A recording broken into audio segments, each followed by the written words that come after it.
Welcome to episode 27 of the Fire Safety Matters podcast, where we bring you the latest news, views and opinion from across the UK's dedicated fire industry. My name's Brian Sims and I'm the editor of Fire Safety Matters magazine. We're delighted that this podcast is sponsored by the Fire Safety event, which runs at the NEC in Birmingham on the 25th, 26th and 27th of April 2023. Fire Safety Matters is once again serving as the lead media partner for the exhibition. To register for the show, visit www.firesafetyevent.com.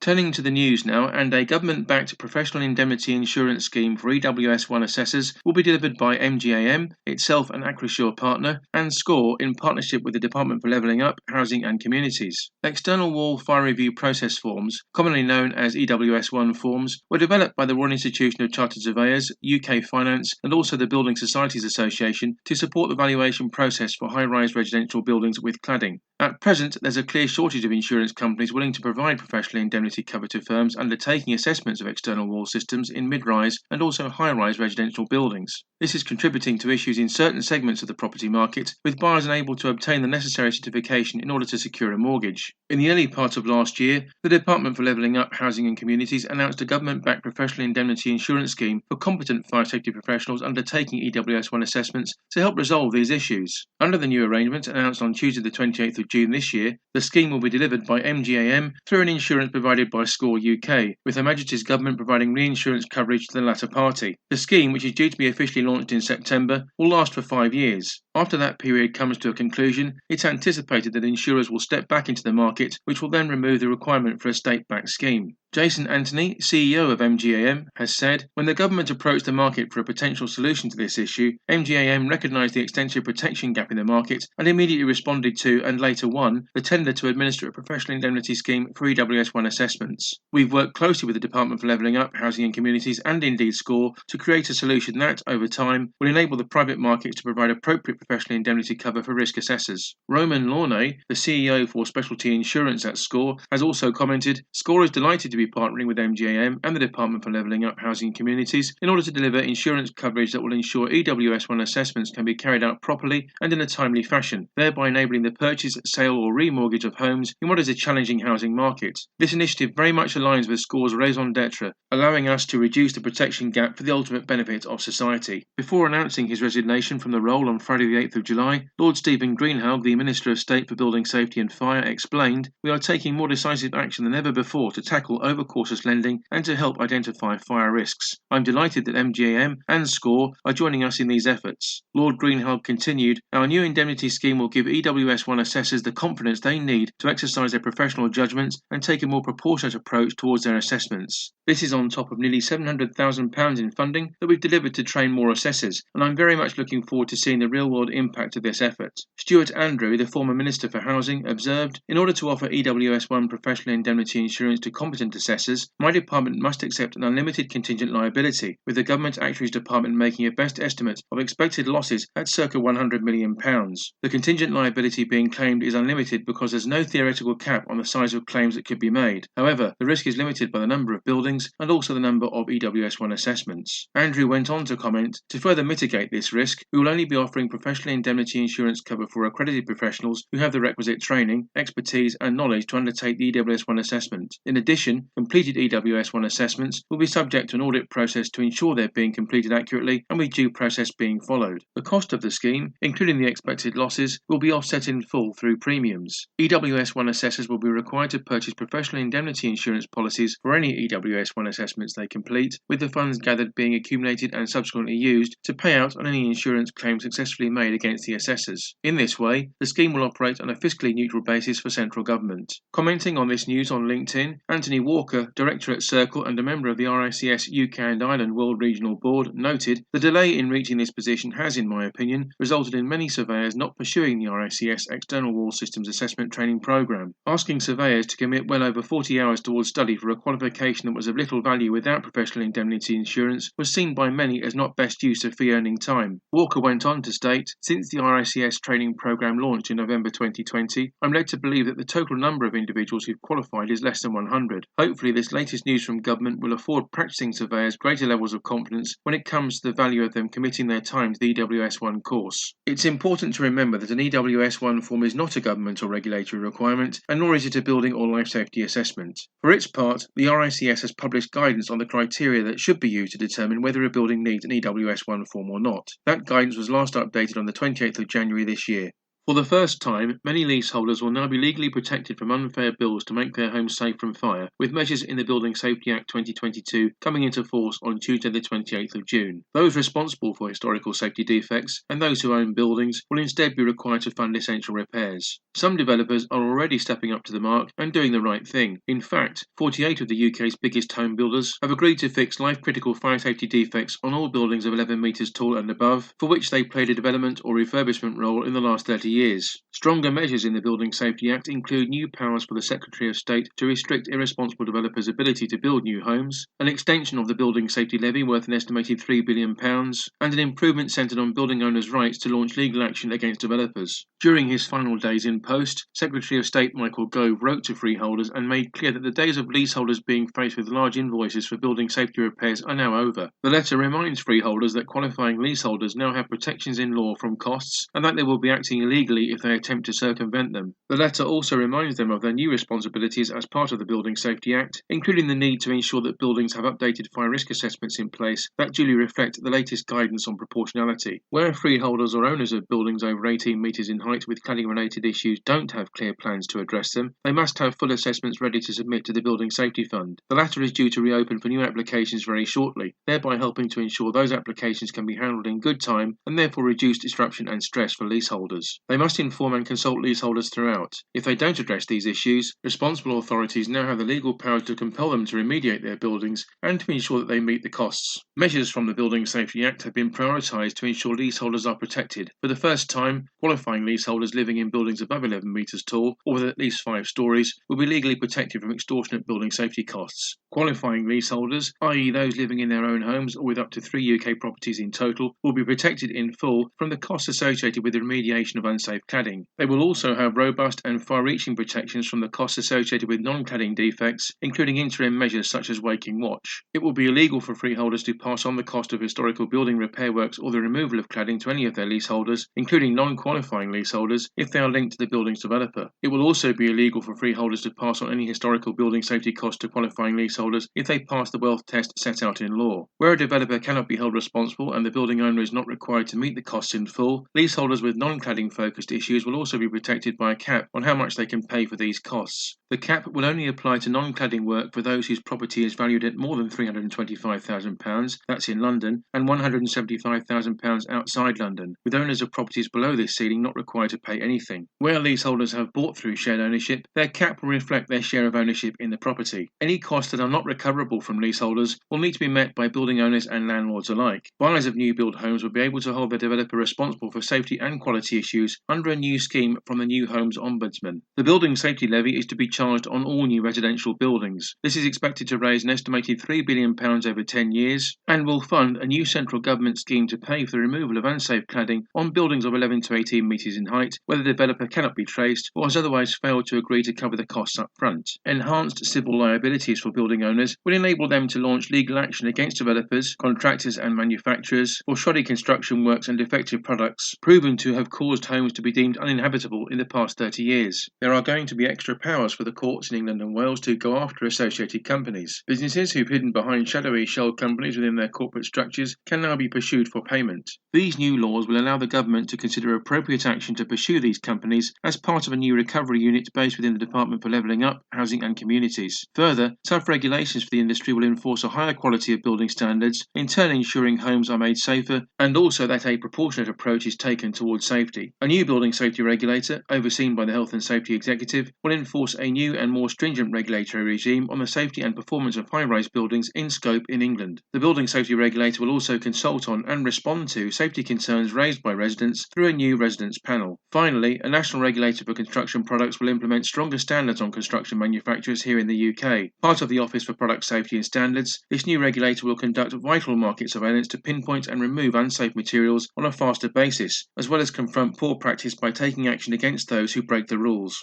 Our guest on this edition of the Fire Safety Matters podcast appears on every episode. Warren Spencer is the Managing Director of Blackhurst Budd Solicitors. He specialises in criminal and civil litigations, and in particular in relation to fire safety cases. Warren is an accredited higher courts advocate, enabling him to work as an advocate in the Crown Court. He boasts experience gained from working on over 200 cases under the current fire safety legislation, including prosecutions realised on behalf of numerous fire and rescue services. Previously, Warren has been shortlisted for the Private Practice Solicitor of the Year category that runs as part of the annual Law Society Excellence Awards. On this episode of the Fire Safety Matters podcast, Warren chats with Mark Sennett, the CEO of Western Business Media, who's currently on annual leave in America, about the recent digital conference run jointly by Fire Safety Matters and Blackhurst Budd Solicitors on the subject of fire risk assessors. The duo duly addressed some of the questions posed on the day.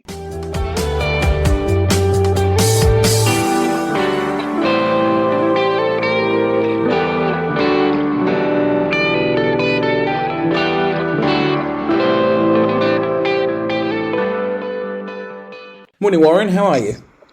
I'm good, thanks, Mark. Sat here in Kent, helping with Kent Fire and Rescue Service this week. Yep, you're down south. I'm currently overseas, so the wonders of the internet, of truly international podcasts today.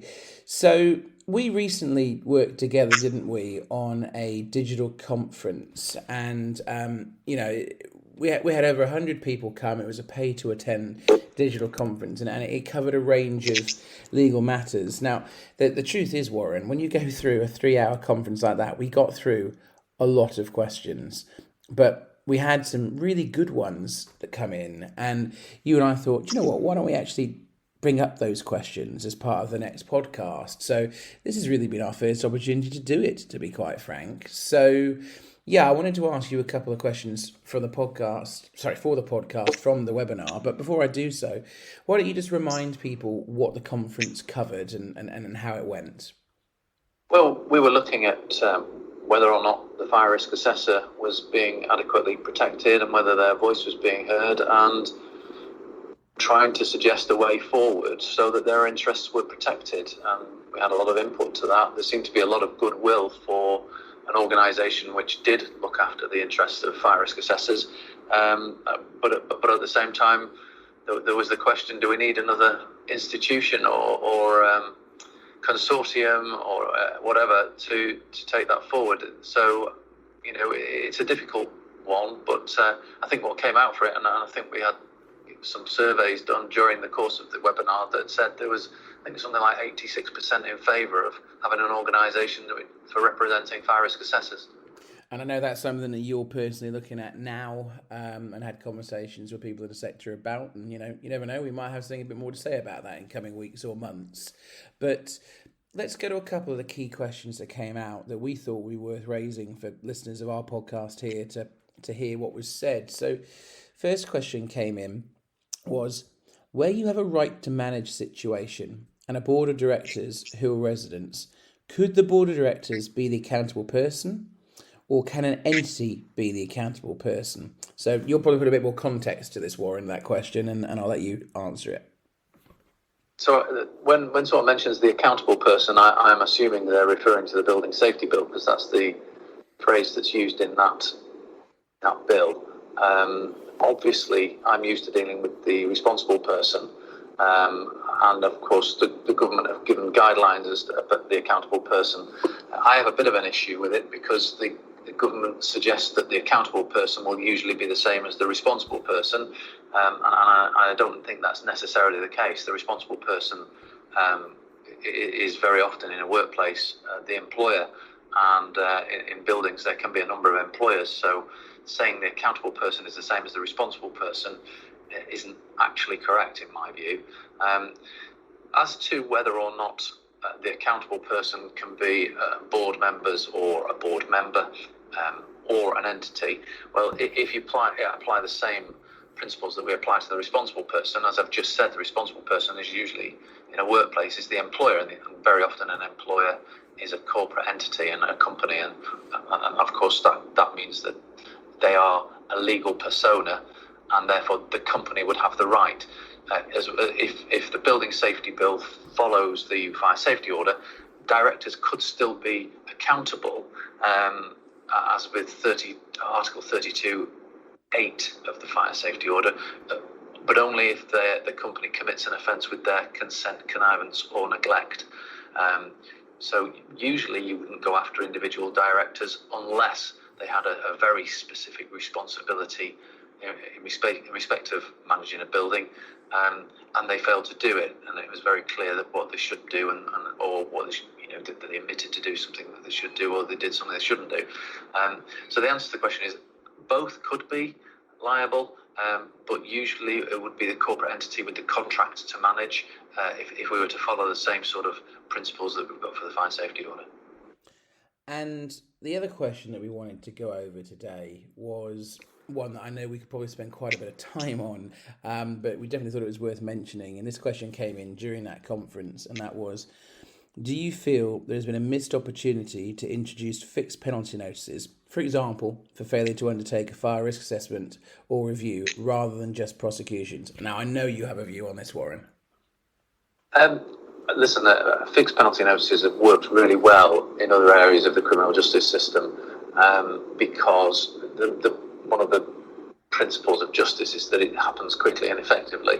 And given the pandemic and delays and all kinds of reasons why prosecutions take a lot of time, then I think it is a good idea. Whether it's a missed opportunity is another matter, but there'd have to be it's quite difficult with regulatory matters, because given the example that the questioner has given us for failing to do a suitable and sufficient fire risk assessment, that's actually the basis of the fire safety order. That's why it was brought in. So I wouldn't necessarily think that a fixed penalty notice for not doing something that the whole order is based upon would be appropriate. But things like signage and odd de minimis type of breaches of the fire safety order, then I think it is a good idea. It's a very quick and efficient way of dealing with it, and would suit probably the fire services and those who have responsibilities in respect of premises. So, as always, Warren, we always wrap up when we do your segment on the podcast by asking, how can people get in touch with you if they want any legal advice, or just to drop you a line? What's the best way to do it? Well, easily contactable on LinkedIn, and I've got the fire safety law website, and obviously I'm a solicitor at Blackhurst Budd Solicitors. I would like to hear from anybody who's got any ideas about taking forward what we talked about at the top of the podcast, which was, how should fire risk assessors be represented, and whether there are any ideas as to competency levels, and how we should go forward with that, because those are discussions that I'll be having in the next few months. Warren, great to see you, and look forward to seeing you on the next episode. Thanks, Mark.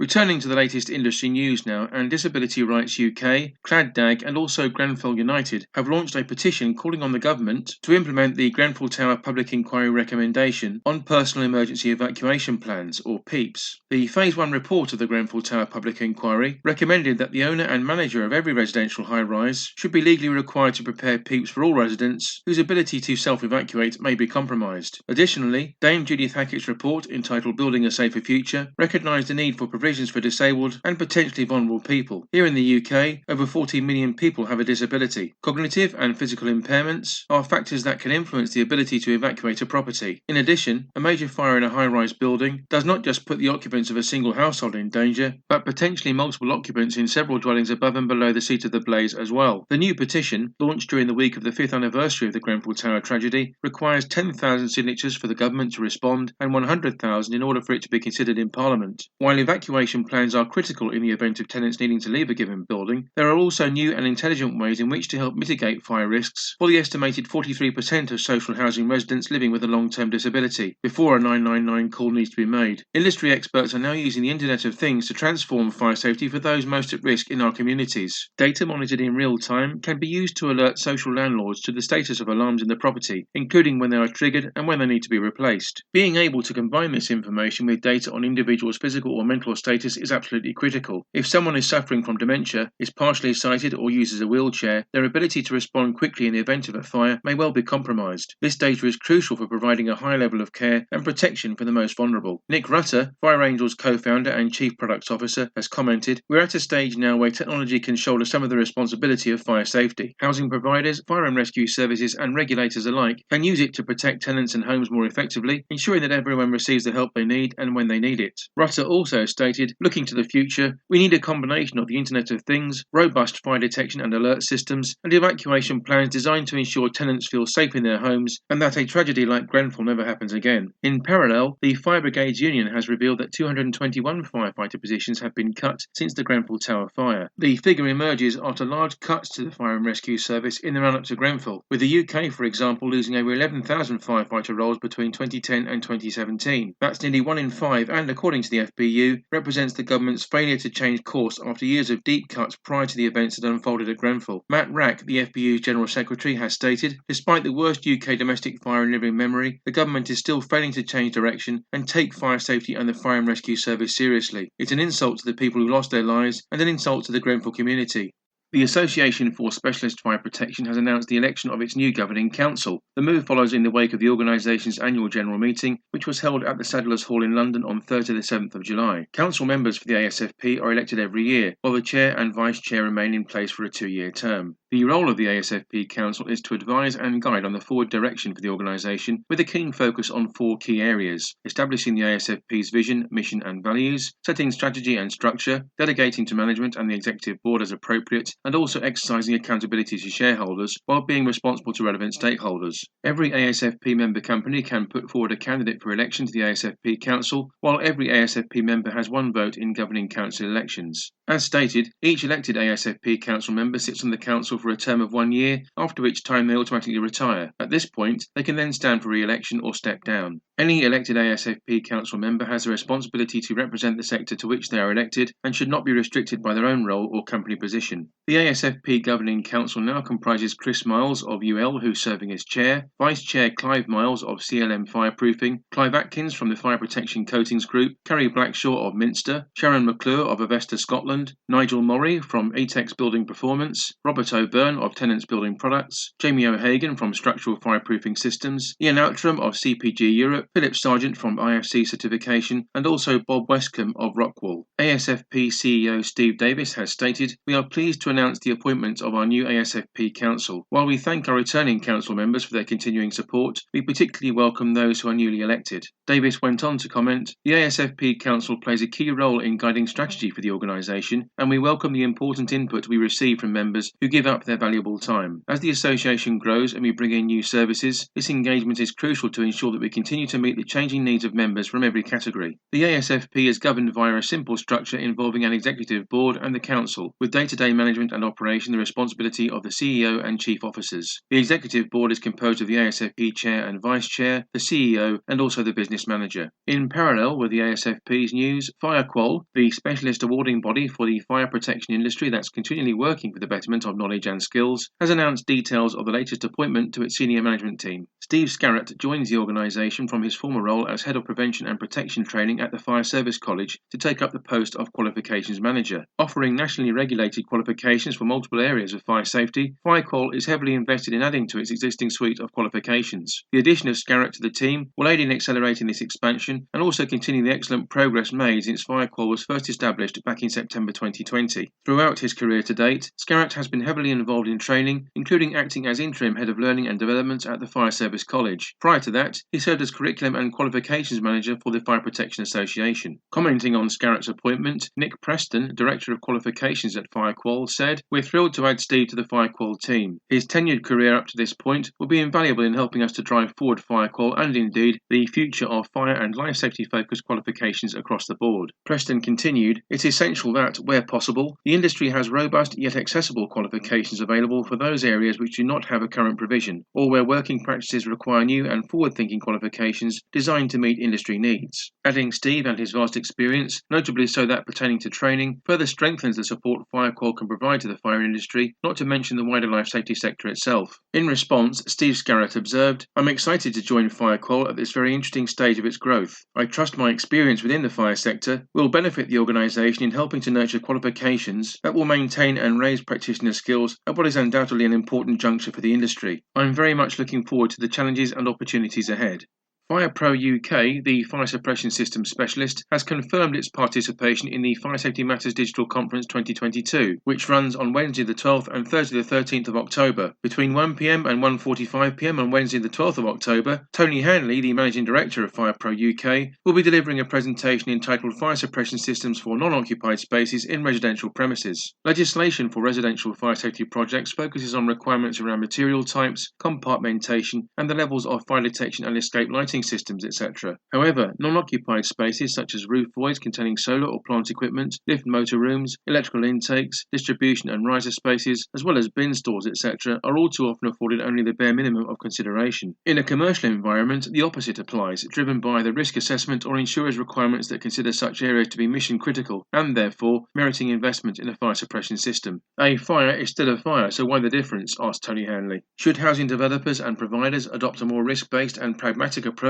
towards the protection of non-occupied spaces in residential premises, and in particular when it comes to high-rise or complex buildings? Or should they simply live with the risk of environmental and reputational damage, wasted time and effort, not to mention resources, rehousing and all of the costs associated with salvage and destruction following a fire event? This introduction to the subject is intended to show how a satisfactory solution might be achieved using fire suppression technology without water, pipes, pressurized gas or cylinders. Delegates can register to attend the Fire Safety Matters Digital Conference for free and will be able to network with each other and sponsors on the day via live chat or requesting a video call. They'll also be able to direct message sponsors when accessing the on-demand service. The live 2-day online event, for which the headline sponsor in 2022 is ACO, covers a range of topics, among them fire detection, evacuation, asset registers, training for installers, and also third-party certification. Other participating companies and organisations include TO Fire Safety, Safety Chair International, the National Association of Healthcare Fire Safety Officers, CTEC, UPTIC, FFE, the Fire Industry Association, and also BAFE. All attendees will have access to the conference programme, which runs from 10am until 4pm on both days, and receive continuing professional development points for their attendance thanks to our special arrangement with the Institute of Fire Safety Managers. Delegates will also be able to engage with the sponsors area, where they can view written and video content uploaded by this year's supporting organisations. Access the event website at www.fsmdigitalconference.com for further information and to register your attendance.